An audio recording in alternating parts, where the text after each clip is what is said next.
બીજી વાત કે ખેડૂતોના નામે જ્યારે વાત હોય ત્યારે રાજનીતિ માત્ર વિષય નથી.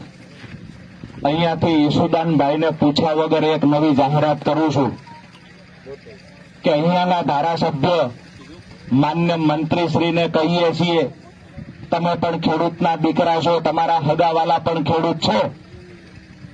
હું આજે વિનંતી કરવા માટે આવ્યો છું કે અમારા ખેડૂતોના વળતર માટે અને અમારા ખેડૂતોને સિંચાઈનું પાણી મળે એ માટે જો સરકાર તમારું ગાંઠતી ન હોય તો સરકારની સામે આંદોલનની તૈયારી કરો. મામો ભાણો ભેગા થઈને લડો. કોના બાપની તાકાત છે પાણીને રોકાવી શકે?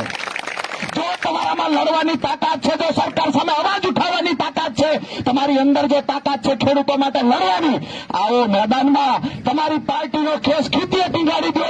ઈશુદાનભાઈ એની પાર્ટીનો ખેસ ખીતીએ ટીંગાડી દે અને ખેડૂતો માટે છેલ્લા શ્વાસ સુધી લડવાની તૈયારી સાથે મેદાનમાં ઉતરી જાઓ.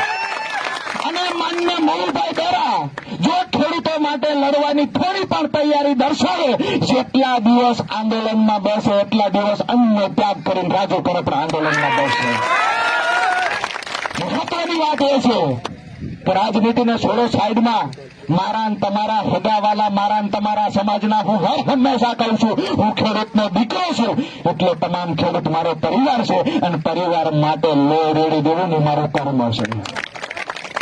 જ્યારે જ્યારે પણ ખેડૂતોની લડાઈની વાત આવે માત્ર રાજનીતિની વાતો કરવાની.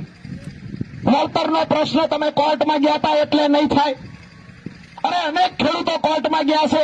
અહીંયા નીકળેલી હાઈ ટેન્શન લાઈન અનેક ખેડૂતો કોર્ટમાં ગયા છે. કઈ હાઈ ટેન્શન લાઈન આજે ઉભી છે? તમામને વળતરો મળે છે.